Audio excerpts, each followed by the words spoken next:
언제 2021년이 왔나 싶은데 또 이제 2021년을 2주일 후면 보내야 합니다.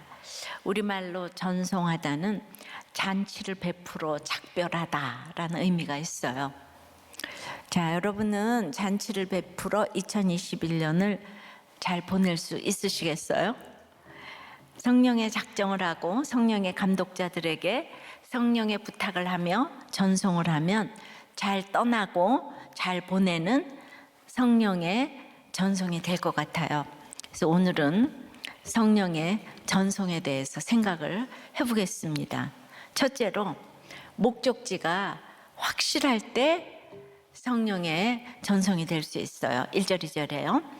우리가 그들을 작별하고 배를 타고 고스로 가서 이튿날 로도에 이르러 거기서부터 바다라로 가서 베니게로 가는 배를 만나서 타고 가다가, 자, 오랜만에 지도를 한번 보시겠습니다. 예. 자, 처음에 고스가 나왔어요. 밀레도에서 이제 고스로 갔어요. 그리고 이제 로도로 갔습니다. 그리고 거기서 바다라로 갔어요. 이렇게 그냥 해안을 따라서. 그리고 이제 650km를 배를 타고 직행을 해서 구브로를 옆에다 두고 베니게의 두로에 도착을 이제 하게 되는 것이 오늘 설교의 여정이에요. 베니게 두로 시돈이 있는데 두로에. 자, 지도가 이해가 되셨어요? 예, 잘 안 보인다 그러셔서 이렇게 지금 비쳤습니다. 예. 그동안 이제 바울은 1, 2, 3차 전도 여행을 하면서 물불 안 가리고 전도하고 개척을 했어요. 근데 이제 21장부터는 16절부터 완전히 새로운 장르가 17절부터 새로운 장르가 펼쳐집니다. 이제 전도 못하는 시대가 올 수 있다는 거 보여줍니다. 그러므로 사도행전은 바울의 위인전이 아니에요. 아, 우리는 바울처럼 전도해야지, 우리도 목숨 걸고 나가야지, 이게 아니고요. 예, 그래서 우리 모두 전도하자로 결론이 나면 안 되고요.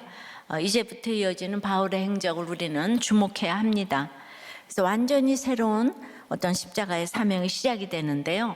그렇기 때문에 성령의 전송을 받고 떠나야 합니다.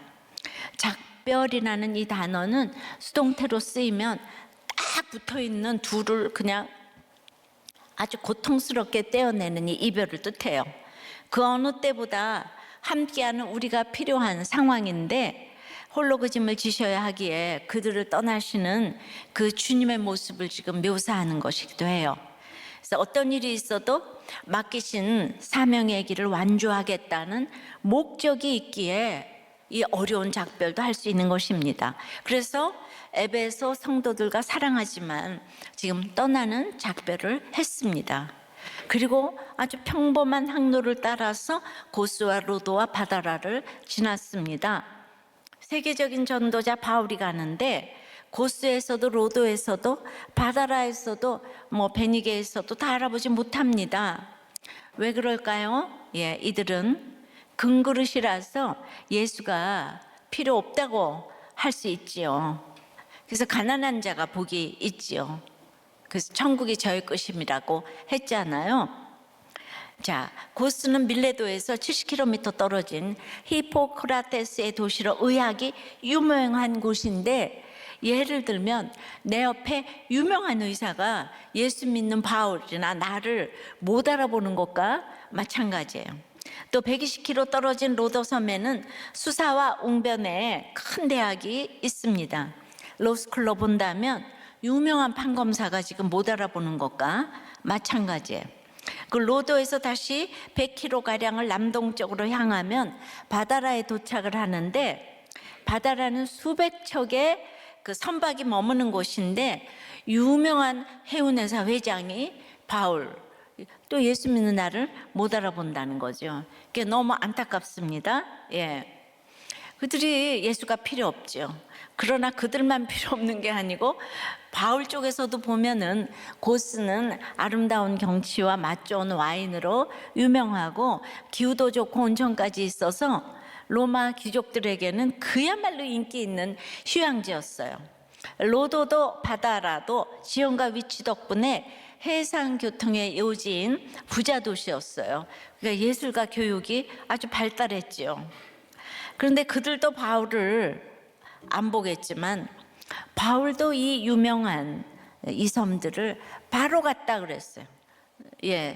전혀 우리 인생의 목적이 행복이 아니고 거룩인데, 행복에다가 목적을 두면 여기저기 다 그냥 기웃기웃거리겠지만은 바울이 목숨 걸고 가는데 여기 바로 갔다 그랬어요. 직행했다는 뜻이에요. 성령의 직행 기억나시죠? 사명의 길을 가려고 가장 아끼는 제자들과 헤어지는 어려운 작별까지 했는데, 아무리 유명하고 좋고 너무 경관이 뛰어나다고 할지라도 지금 그런데 시간을 허비할 수가 없는 것이에요. 그래서 바다라까지 직행했습니다. 바다라는 큰 항구를 가진 항구 도시인데요. 지금 이제 이집트에서 로마까지 곡물을 운반하는 이렇게 선단이 중간 기착점으로 삼던 주요 항구였습니다. 그래서 이 바다라라는 지역에서 바울은 이제 지중해를 지금 아까 본 것처럼 횡단을 해서 베니게로 건너가려고 합니다. 예루살렘으로 가려고요. 근데 여러분, 지금도 힘들지만 그 당시 배 타는 게 얼마나 힘들었겠어요. 배멀미 이거 안 해본 사람 모르잖아요. 근데 몇 시간도 아니고 하루 종일 배를 타고 또 하루 저녁 쉬고 그 다음에 또 타고, 그러다가 지금 여기는 한 닷새를 계속 배를 타는 건데, 그런데 이 노인네가 말이에요. 바울 노인네가 쉬지 않고 배를 타는 거예요. 예루살렘 가는 길이 너무 급해요. 그래서 이 목적이 확실하지 않으면 어떻게 이렇게 강행군을 하겠습니까? 목숨을 조금 더 귀한 것으로 여기지 아니하니까 지금 이제 가는 거예요. 그 베니게는 그 두로와 시돈 아시죠?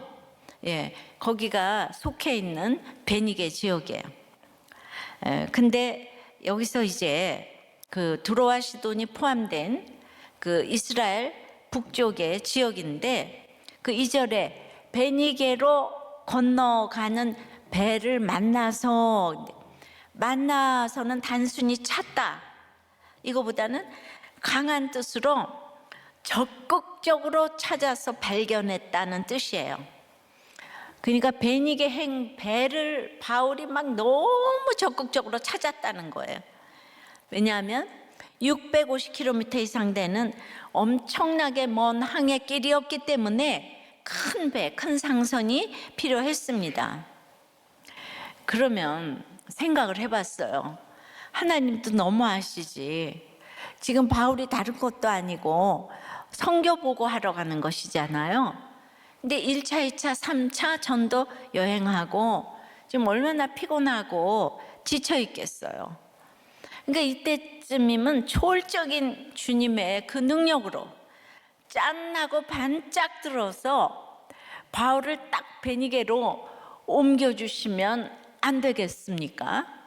주님은 뭐 그럴 때 좀 역사하시는 분 아니에요? 근데 예루살렘 가는 길이 너무 바쁘지만은 이 배의 항로를 찾게 하시고 항로대로 가게 하시고 이제 가서는 또 기다리게 하시고, 이게 이제 하나님의 시간, 카이로스의 시간을 이렇게 걸어가게 하세요. 여기서 우리가 참 중요한 적용점을 생각해 봤는데요. 이 십자가는 초월적인 게 아니라 이제 평범 그 자체인 거예요. 그래서 내 생활에서 질서 잘 지키고 생활 잘하는 것이 제일 십자가예요. 그래서 어느 날 홀로 깨달았다고 득도를 하고 성자 되는 것이 결코 아닙니다. 학생의 때에, 며느리 때, 아내의 때, 남편의 때, 전도인의 때를 잘 살아야 기본기가 능숙해서 그런 사람을 하나님은 가장 예뻐하십니다. 하루가 쌓여서 일주일이 되고 일주일이 쌓여서 평생을 살게 하시는 거예요. 그래서 이제 우리나라도 나중에 대통령 하려면 이제 이 모든 법을 어려서부터 잘 지키지 않으면 안 될 것 같습니다. 근데 법을 지키라고 하면 그 누가 지킵니까? 말씀 속에서 큐티를 해서 주님을 만나서 자발적으로 지키고 싶은 생각이 들어야지 않겠어요? 그래서 아이들을 어려서부터 이렇게 큐티를 시키는 거는, 그 같이 또 가족이 나누는 건 너무 중요한 성령의 전송이 되는 비결 같아요. 그래서 어떤 후보 부인은 제가 우리들 교회 여자 목장 왔으면 좋겠다 이런 생각이 들고, 어떤 후보님 아들은 청년 목장으로 오면 얼마나 좋을까 이런 생각이 들었어요. 그러면 진짜 막 해결이 될 것 같은 이런 생각이 들었는데, 바울이 평범한 생활 속에 순종을 잘하니까 하나님이 그제서야 왜 하나님이 그런 사람한테 기적을 안 보여주시겠어요? 그럼 무슨 기적인가 하면, 바울의 복음 전파 사역을 위해서 미리 베니게를 통하여 해상 교통을 발달하게 하신 거예요. 타고 갈 배가 있는 거예요. 이게 일반 은총의 기적인 거죠. 저는 이런 것이 예비된 기적이라고 생각하고요. 우리는 초월적인 기적은 우리하고 상관이 없어요. 평범한 우리가 따라가야 할 이 모범, 이런 것들을 보여주고 가는 것이 이 땅에서 이 성령의 전송을 이제 받을 자격이 되는 것 같아요. 평범한 일상을 살더라도 목적이 확실한 사람은 하루하루를 최선을 다해 살아갈 수가 있습니다. 누가가 항로를 자세하게 기록을 했는데, 여러분이 자세히 기록해둔 경로는 여러분의 자녀에게 큰 믿음의 유산이 될 것입니다. 근데 이제 지나고 나서 보니까 바울이 얼마나 대단한 사람인데, 지금 고스와 로도와 바다라의 유명한 의사판사 회장들이 바울 사도를 하나도 못 알아봤어요. 그래서 바울이 거기 일단 도착했는데도 아무도 잡지 않았어요. 평생 만나지 못할 사람을 지나쳤는데 얼마나 안타까울까요? 이런 우를 범하지 말아야 하는데 사람 보는 영적인 눈이 있어야 하지요. 그러나 정말 주님을 만나지 못하면 가족들도 못 알아보죠. 그러니까 바울 가족도 그러긴 했습니다. 근데 2000년 동안 그 안타까워하는 바울의 사랑과 주님의 사랑을 생각해 봤어요. 지금 로도, 고스, 로도, 바다라, 여긴 작은 섬, 큰 섬 다 있는데, 작은 섬, 큰 섬, 예를 들어 작은 자, 큰 자 모두 지나쳤어요. 또 거절당하고 지나쳤지만, 그러나 이 이름이 언급된 것은 바울의 기도 리스트에 올라갔다는 것은 분명하다는 의미예요. 왜냐하면 2000년 동안 이 성경을 읽은, 또 복음을 들은 모두는 이 지명을 위해 기도하라고 이 경로를 기록했다고 보여집니다. 왜냐하면 하나님의 시간은 하루가 1000년 같고 1000년이 하루 같기 때문에, 이거는 2000년 전에 우리 성경을 읽은 사람은 지금 고스와 로도와 바다라를 모르는 사람이 없잖아요, 그죠? 그래서 제가 생각한 거는, 제 설교에 등장한 모든 분들은 이미 가고 오는 세대에 기도를 받는 리스트에 올라간 분들인 줄 믿습니다. 이미 책에도 다 언급이 됐고, 이거는 영원토록 몇천 년 동안 이제 갈 것이잖아요. 글로 이렇게 남기게 됐어요. 그러니까 간증히 제가 읽어줄 때마다 그렇게 화 좀 내지 마시고, 야, 기도 리스트에 올라갔구나. 그리고 결국은 항상 하나님께서 그 간증을 주시잖아요. 여기 한번 올라갔을 때마다 놀라운 이제 부흥을 허락해 주십니다. 적용해 보실래요?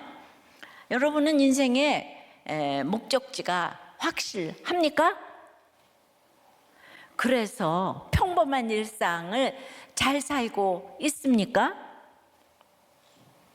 자, 평범한 일상을 잘 사는 게 뭔지 어떤 목자님이 영적 예배에 대한 이런 나눔을 하셨어요. 1. 아침에 눈을 뜨면 바로 무릎을 조아리고 이부자리 기도를 합니다. 주로 감사합니다의 기도를 합니다. 2. 아침 샤워하면서 새벽 설교를 듣습니다. 3. 개인 큐티를 합니다. 꼭 목장 식구들의 구원을 위한 기도를 빠뜨리지 않습니다. 4. 극동방송 담임 목사님의 큐티앤 팟캐스트 큐티 노트를 2번 듣습니다. 한 번만 들으면 놓치는 것이 있기 때문이에요. 5. 이 4번까지 모든 항목을 지킨 이후에 다음 일정 가로 열고 외출, 운동, 전화, TV 시청, SNS 활동 등을 시작합니다. 6. 부부 목장 단톡방을 통해 어려움에 처한 목장 식구들의 근황을 묻고 큐티 말씀으로 응대합니다. 7. 월요일부터 주일 예배 설교 말씀을 녹취하고 부부 목장 준비를 합니다. 8. 수요 예배 시간에 일정을 잡지 않습니다. 9. 한 주에 한 번 이상 목장 식구 신방이나 교제를 합니다. 10. 듣겠습니다. 묻겠습니다. 그런 다음에 내 삶을 얘기하겠습니다를 속으로 3번 읊조리고 믿는 지체와 믿지 않는 지체들을 만납니다. 11. 아내에게 오늘 큐티에 대해서 꼭 한 가지씩 묻고 나눕니다. 12. 목이 굳지 않도록 식사 전에는 반드시 육적으로 영적으로 스트레칭합니다. 이것이 평범한 일상을 잘 사는, 그리고 목적이 확실한 사람의 성령의 전성이 될 수 있는 비결이었어요. 여러분들도 다 이렇게 사시죠? 이분이 그냥 여러분들을 대표해서 그냥 요약해서 저한테 올려준 거죠? 네. 참 훌륭하십니다. 정말 우리들 교회에 이렇게 훌륭한 목자님들이 너무 많은 것 같아요. 자, 성령의 전성 2번째는 사랑하는 사람들의 반대를 분별해야 합니다. 이게 참 어려운 거죠. 3절이에요. 이제 그 베니게행 배를 타가지고 구브로를 바라보고 이를 왼편에 두고, 구브로를 바라보고 이를 왼편에 두고 수리아로 항해하여 두로에서 상륙하니 거기서 배의 짐을 풀려 함이로라. 여러분, 구브로 기억나십니까? 구브로는요, 바울이 제1차 전도 여행 때 제일 먼저 복음을 전했던 곳인데요, 바나바의 고향이에요. 가슴이 찡한 곳이에요. 근데 구브로를 바라보고 여기에 원어 아나파이노는 나타나다, 빛으로 가져오다 라는 뜻인데요, 이 주로 뱃사람이 사용하는 표현이에요. 그러니까 지구가 둥글기 때문에 마치 없던 것이 나타났다가 다시 사라지는 듯한 이런 모습을 나타내는데요, 누가는 사도행전을 기록할 때 마치 기행문을 기록하는 것처럼 뱃사람의 용어까지 사용하면서 배 밖으로 섬이 나타나 사라져가는 것까지 생생하게 기록하고 있어요. 전 이걸 보면서 바나바의 모든 일들이 빛처럼 나타났다가 사라지는 것을 의미하지 않았을까. 정말 바나바와의 그 삶이 그때 빛처럼 바나바가 다가왔어요. 호련히 사라졌어. 그래서 구브로를 바라보고 왼편에 두고, 여기 너무 정말 가슴이 제가 좀 미어졌어요. 자신을 모두 기피하고 있을 때 이 살인자라고 바나바가 추천해서 안디옥에서 성경을 가르치고 큰 자 사울이라는 이름이 작은 자 바울이 된 곳이에요. 그다음에 선교팀의 팀장이 바나바에서 바울로 바뀐 곳이 바로 구브로예요. 그리고 1차 선교 여행을 마치고 돌아와서 마가 때문에 다퉜잖아요. 마가가 1차 선교 여행 때 중간에 도망갔잖아요. 근데 돌아왔더니 바나바가 그 마가를 2차 때도 데려가자 그러고 바울은 안 된다 그러고 그때 다퉜어요. 그리고는 바나바가 고향 구브로로 사라져 버렸어요. 바로 이 구브로, 그 구브로를 바라보고 이를 왼편에 두고 적어도 만 하루 동안은 꼬박 바라봤을 거예요. 성경의 한 단어가 그냥 나오는 게 아니에요. 만감이 교차하면서요, 빛으로 나타났다가 사라진, 잊을 수가 없는 바나바. 어떻게 이런 관계가 있을 수가 있겠어요. 예. 그래서 사도행전은 우리가 믿으면서 이 사역하면서 일어날 수 있는 일들을 쭉 망라하고 있어요. 무슨 일을 당해도 놀라지 말라고요. 그래서 먼저 바울 사도가 겪었던 일이라고 알려주는 거죠. 그렇지만 여러분, 이 수많은 추억을 가지고 여러분들의 일상을 깨트리면 안 됩니다. 날씨가 쌀쌀해지니까 이 시린 가슴을 부여잡고 첫사랑을 찾느라고 배에서 내리면 안 돼요. 예, 어떤 목장에서는 첫사랑을 잊지 못해 그 첫사랑을 성령께 부탁한다는 나눔도 있더라고요. 예. 선장님, 여기 구브로에서 잠시 내려주세요 하면 안 돼요. 바울은 자기가 결박당해 죽는 걸 알고 있어요. 그럴수록 우리는 또 추억을 찾아 헤맵니다. 아니 되옵니다. 항로를 변경해서는 안 됩니다. 그래서 구브로를 바라보고 가슴이 미어지는데 왼편에 놓고, 예, 저는 이런 거 묵상하느라고 혼자서 이렇게 먼 산을 쳐다보면서 구브로를 바라봤던 바울의 그 마음. 예. 그러니까 그런 게 성경에 어디 있어요? 이렇게 분들이 계세요. 예. 예. 근데 여러분들이 안 깨달아지는 건 목장 가서 물어보세요. 저는 그냥 전체적인 줄거리 가지고 할 수 있지만 성경 한 절 한 절에 숨결을 넣어서 생각해서 싱크를 해보자고. 그래서 여러분들 큐티 하는데 도움이 되고자 이렇게 한 절 한 절 하는 건데, 당최 아니 고스와 로도와 바다라에 바울이 찾아갔다는 내용이 어디 있는데 왜 그들이 바울을 몰라봤다 그래요? 언제 찾아갔어요 바울이? 이렇게 얘기를 하시면 숨결이 그게 없는 거예요. 그러니까 구속사로 깨달아져야 되니까 내가 도덕적으로 또 어떤 문자적으로 설교하는 걸 좀 넘어서 주님이 성경의 활자가 튀어나와서 나한테 하나님의 음성이 될 수 있도록 그렇게 생각을 해보는 거니까. 근데 또 맞잖아요. 제가 성경에 나온 단어는 틀린 게 하나도 없어요. 여기 구브로를 지금 왼편에 두고 바라보고, 한 단어가 중요한데 그걸 우리는 쭉 읽어왔기 때문에 그 내용을 알고 있습니다. 적용해 보세요. 구브로처럼 항로를 변경할 만큼 특별한 기억을 불러일으키는 장소나 사람이 있나요? 이런 거 나눔 잘못했다가 부부싸움 하지 마시기 바래요. 그냥 생각해 보라는 거지 입으로 내지는 말아요. 그냥 한번 자기 혼자 싱크해 보라고. 그래서 이제 두로에 도착을 했어요. 두로는 우상숭배와 사치와 향락과 부패의 도시예요. 이 베니게 지역의 대표적인 큰 도시가 바로 두로와 시돈인데, 우리가 잘 아는 아합 왕의 부인 이세벨이 바로 이곳 두로와 시돈, 그 시돈 왕의 엣바알의 딸이었죠.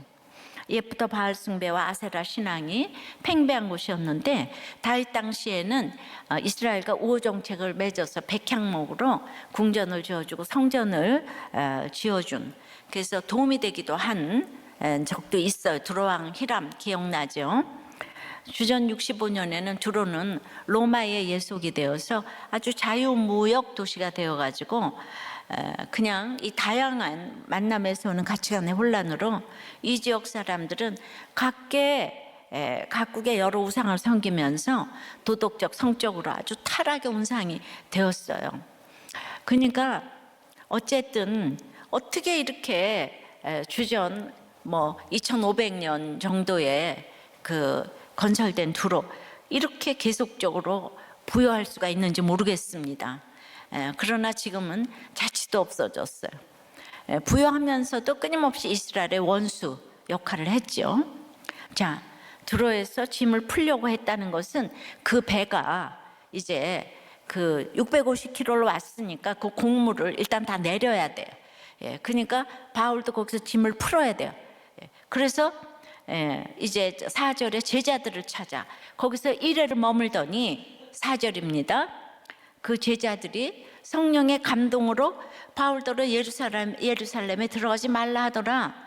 그러니까 두로에 배가 짐을 내려야 해서 바울은 7일을 머물렀습니다.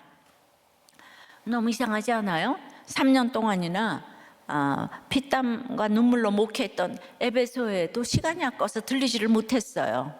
그래서 밀레도에서 장로들을 불러서 고별 설교를 했잖아요. 그러던 그가 도대체 무엇 때문에 두로에서 일주일이나 머물렀을까요? 물론 지중해를 가로질러서 횡단을 했기 때문에 시간은 많이 절약이 됐어요. 일주일을 머물렀음에도 불구하고 오순절 전에 절기를 지키기 위해서 예루살렘에 도착하는 것은 큰 어려움이 없었던 것으로 보여요. 그리고 두로는 예루살렘에서 또 멀지 않아요. 두로에서 배 타고 떠난 그 7절의 돌레마이는 육로로 40km가 채 안 되는 까닭에 꼭 그 배가 출항하기를 기다리지 않아도 육로로 얼마든지 갈 수 있습니다. 그런데 이 아까운 시간에 7일을 머물렀다는 거예요. 7일을. 이건 굉장히 중요한 일이 있다는 뜻이거든요. 그러니까 이런 걸 싱크해 보라는 거죠. 예. 그냥 복 받는다 이런 것만 좋아하지 말고, 근데 이 두로에서 그 제자들을 찾았다 그랬잖아요. 이거는 능동태 분사로 적극적으로 수색하여 찾아냈어요. 이거는 찾고 또 찾을 때까지 찾았다는 거예요. 그 일주일 7이 완전수잖아요. 이건 목자들이 별을 보고 아기 예수님을 찾을 때 쓰인 단어와 동일해요. 생각을 해보는 거죠. 왜 그랬을까?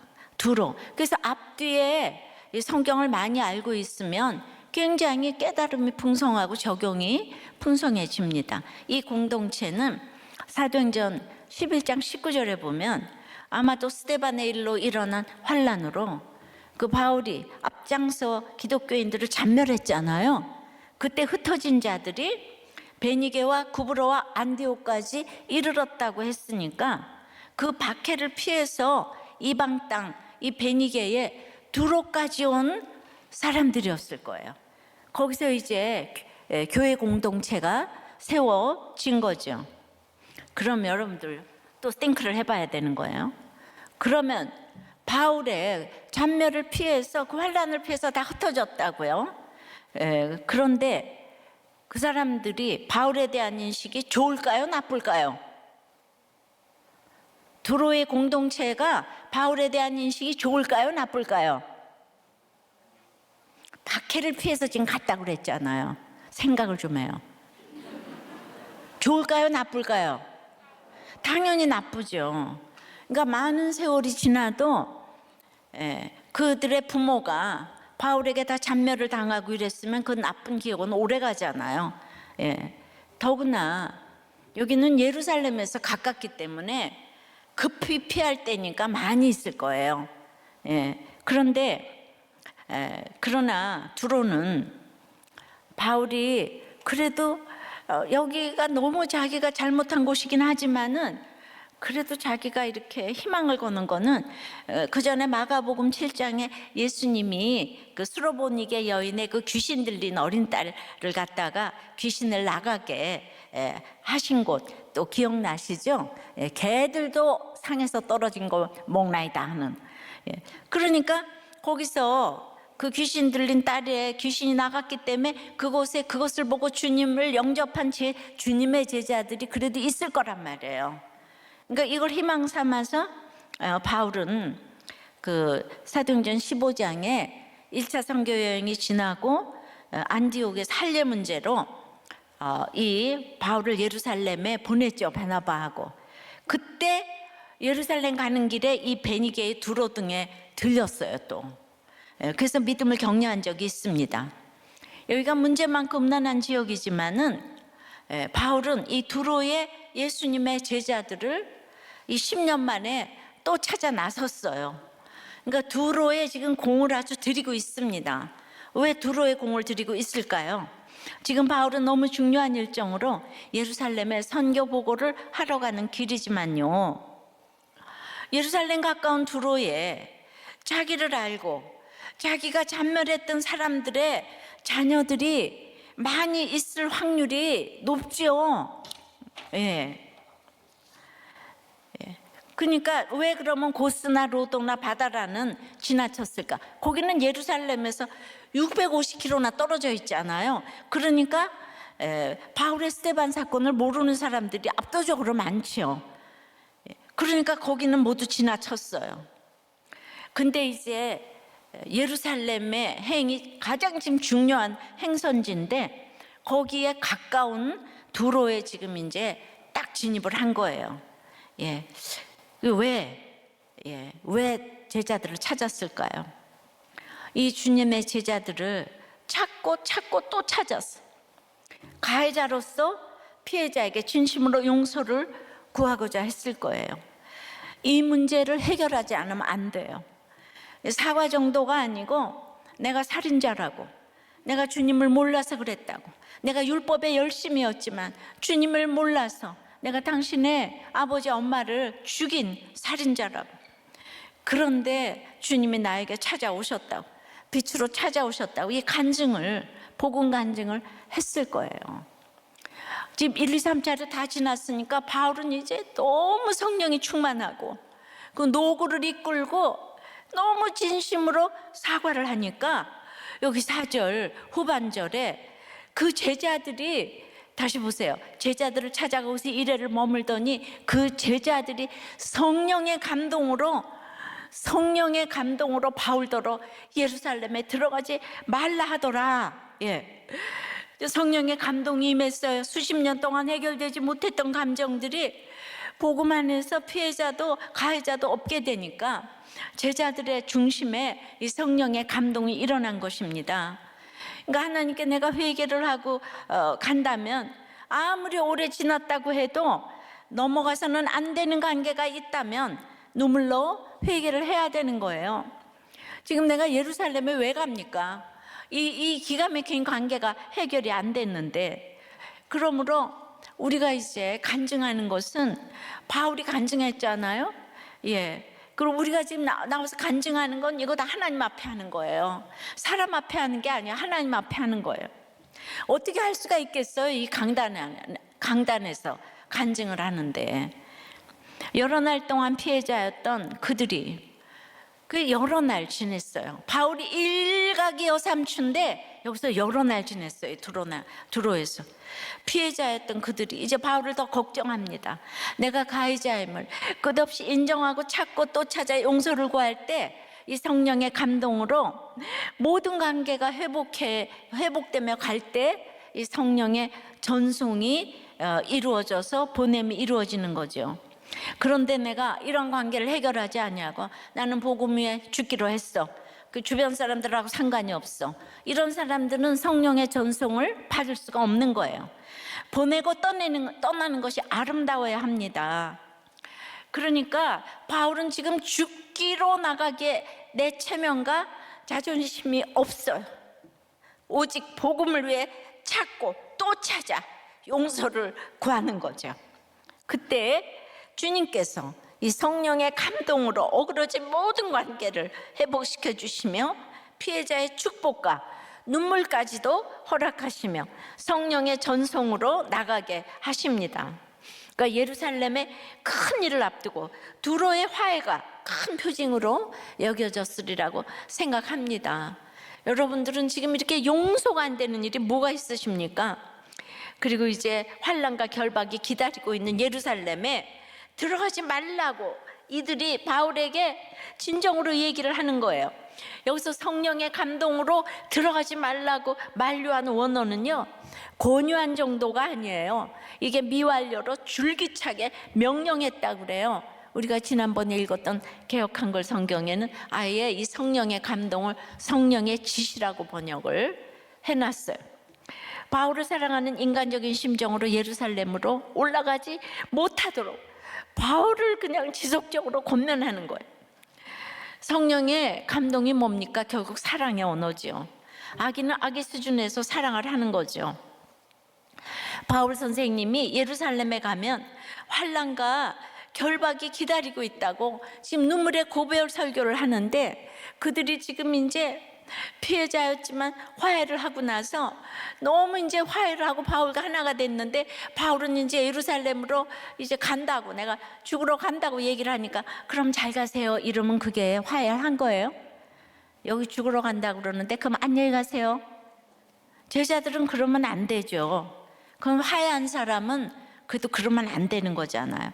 그러니까 그럴 때 이제 사도행전 20장 그 22절에 성령의 강력히 매임을 받은 바울은, 내가 성령에 매어 예루살렘으로 들어가는데 거기서 무슨 일을 당할지 모르지만은 나는 내 생명을 조금 더 귀한 것으로 여기지 아니하노라, 이렇게 이제 얘기를 하니까 우리는 이러한 바울의 결정을 성령의 명령에 대한 거역으로 보아서는 안 됩니다. 왜냐하면 이것은 직접적인 성령의 권면이 아니라 성령에 감동된 두로 공동체 제자들의 권면이었기 때문이에요. 그래서 인간적인 감정에서 비롯된 이들의 사랑의 권면을 바울은 이 성령의 뜻과 분별을 한 거예요. 자, 그러면 오늘 이 대지 제목이 사랑하는 사람들의 반대를 분별해야 된다고 그랬는데, 바울은 마가를 데리고 가자고 하는 이 사랑하는 바나바의 반대를 분별했어요. 그래서 오늘 그걸 분별했지만은 바나바가 미워서가 아니고 오늘 구브로를 바라보며 그냥 마음이 미어졌을 거예요. 아마 그 생각을 하면서 눈물이 났어요. 바나바 자기의 완전히 은인이잖아요.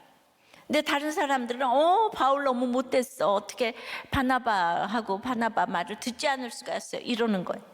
또 에베소 장로들의 근심 속의 전송을 분별했어요. 그리고 이제 화해한 두로 공동체의 예루살렘 행 반대를 이 분별해야 되는 것이, 이게 얼마나 어렵겠습니까? 이건 정말 이것처럼 어려운 게 어디 있겠어요. 결국 구속사로 분별을 해야지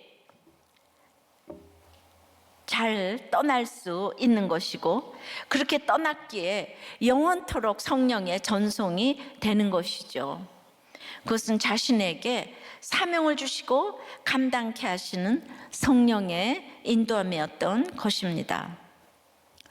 적용해 보세요. 나는 주 안에서 피해자입니까? 가해자입니까?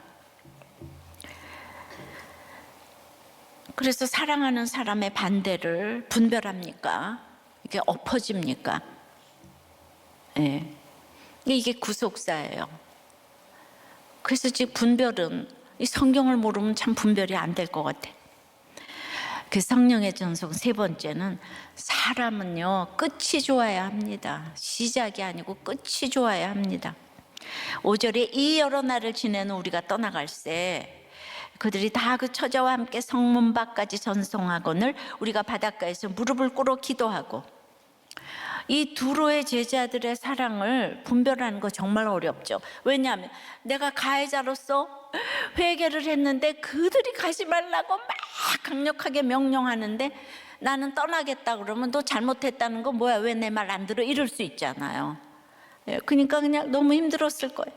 그래서 여러 날이 필요했어요. 하루가 여삼추인데 여러 날이 필요했어요. 이 여러 날이 바울이 21장이 너무 어려워서 막 3번이나 나와요, 여러 날이. 그러나 이때 제자들은 다 말렸어야 하는 거라고 생각해요. 우리에게는 분량이 있습니다. 그런데 이제 여기서 중요한 단어가 나오는 거예요. 이 여러 날을 지내는 우리가 떠나갈새 그들이 다 누구와 함께? 처자와 함께. 이 공동체에 속한 처자인 아내와 자녀들까지도 함께 나와 바울을 위해 무릎을 꿇고 기도합니다. 처자와 함께. 그래서 참된 용서와 회개가 이루어진 현장이에요. 막 그 두로의 모든 공동체 식구들이 성문 밖까지 따라 나섰는데, 거기는 완전히 그냥 도시의 외곽 모래사장을 가리켰는데 아주 도심에서 굉장히 꽤 먼 거리였어요. 근데 모두가 나와서 바울을 전송했는데, 여기 지금 사도행전에서 처음으로 다음 세대의 이야기가 처음 나오는 거예요. 아내와 아이들까지 나왔다는 표현이 처음 나오는데, 바울과 두로의 그 간의 화해가 이루어지니까 다음 세대의 예배가 회복되는 거예요. 자녀들의 예배가 회복되지 않는 것은 부모에게 아직 회복되지 않은 그냥 그 미움과 상처와 증오가 있고, 너무나 세상을 사랑하는 육신의 정욕, 자랑, 이런 것들이 남아있기 때문에 그럴 수가 있는 거예요. 자, 날마다 부모가 세상을 좋아하는데, 그리고 날마다 싸우면서 미워하는데 아이들이 공부를 아무리 잘한들 무슨 소용이 있겠습니까? 그냥 고수와 로도하고 바다라를 너무 좋아하면서 넌 예수 믿어라, 이게 되겠습니까? 바울처럼 믿음이 있는 사람은 언제나 자기 잘못이에요. 자기 죄가 보여요. 근데 요즘 언제부터 핵가족 시대가 된 지 꽤 됐지 않아요? 그러니까 요즘은 상처가 주제예요. 집집마다 딸 하나 아들 하나 뭐 이렇게 되니까 나이가 그냥 50이 돼서 넘어가는데도 엄마에 대해 뭐 아버지에 대한 상처를 해결하지 못한 자녀들이 다 필요 없어, 나는 부모에게 못 받은 사랑, 내 자녀, 내 가족만 챙긴다고. 하지만 이건 똑같은 일이 반복되는 일이잖아요. 자녀에 대한 예배 회복과 최고의 양육은 누구에게나 편한 사람이 되는 거예요. 이렇게 뭔가 내가 이 원수를 갚겠다. 자녀의 예배 회복을 위해서 미움과 증오를 좀 멈춰보면 어떨까요? 가장 중요한 거예요. 근데 이제 이게 회복되지 않으면 아무리 열심히 하고 좋은 학교를 가도, 요즘에 보면 알잖아요. 다들 좋은 학교 나온 분들이 다 이러잖아요. 그죠? 그래서 6절에 서로 작별하노. 우리는 배에 오르고 그들은 집으로 돌아가니라. 작별 인사는 밀레도에서의 작별 인사와 지금 여기 두로의 작별은 단어가 달라요.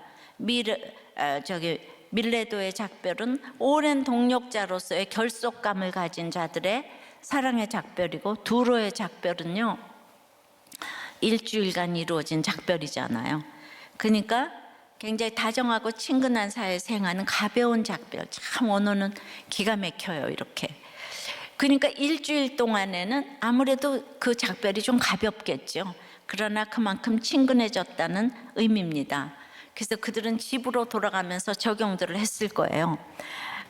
아버지, 엄마, 아들, 딸들이 돌아가며 적용을 했을 거예요. 집으로는 우리들 교회 표잖아요. 성경에는 이렇게 우리들 교회를 자꾸 이렇게 띄워주시는 언어들이 나오네요. 그래서 이 가정 지키는 사역 같습니다. 두로에는 이 가정 지키는 사역이 최고예요. 여기가 문란한 지역이기 때문에. 그러면서 각자 내 생명이 너무 귀해서 정말 할 수 있는 것들이 없다가 바울 사도를 보니까 우리도 생명을 내놓고 뭘 해야 되겠어요? 서로 회개하며 감동의 나눔을 했을 거예요. 이렇게 감동의 작별을 했습니다. 사람은 첫인상이 중요한 게 아니라 헤어질 때 인상이 정말 가장 중요하다고 생각해요. 100% 죄인인 인생이 첫인상이 좋아봐야 얼마나 좋겠습니까? 헤어질 때 반응은 그 사람에 대한 진정한 평가라고 할 수 있습니다. 처음보다 끝이 좋아야 다 좋은 것으로 결론이 나는 것입니다. 그런데 제가 하나 더 생각을 해봤어요. 배에 오른 우리는 사도 바울과 누가 일행이에요. 그런데 두로의 제자들은 정말 고통스럽게 작별을 하면서 눈물을 흘리더니 각자 집으로 갔어요. 우리는 배에 오르고 그들은 집으로 돌아가니라. 집으로 가는 거 굉장히 중요한 적용입니다. 그런데 여기서 조금 더 욕심을 부린다면은, 두로에서도 배 타고 떠나는 제자 한 사람쯤 나오면 좋았을 텐데요. 두로에서는 바울이 제자를 부르지도 않았고 그 중에 제자를 자원함도 없었어요. 두로 출신 제자는 기억나는 사람이 없네요. 그래서 두로는 여기까지인 것이 있나 봐요.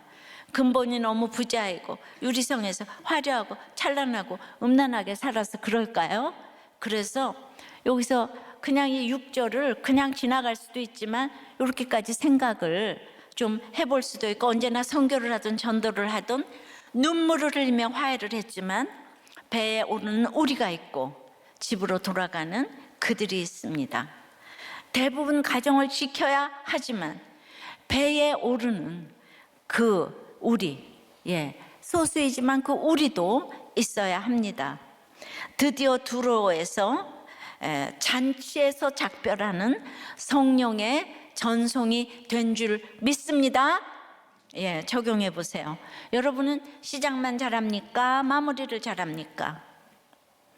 내 인생 모두에서 보내고 떠남이 주 안에서 성령의 전송이 됩니까? 그냥 슬픔입니까? 기쁨입니까? 이제 목장이 바뀌면서 보내고 떠남이 이제 성령의 전송들이 되었으면 좋겠습니다.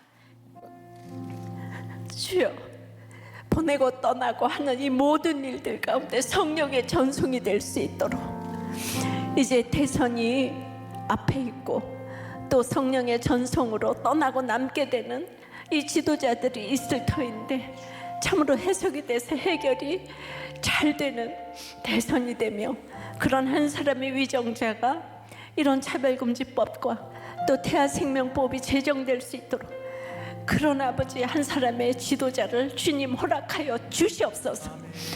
성령의 전송이 될 수 있는 2021년도가 될 수 있도록 축복하여 주시옵소서. 예수 그리스도 이름으로 기도드리옵나이다. 아멘.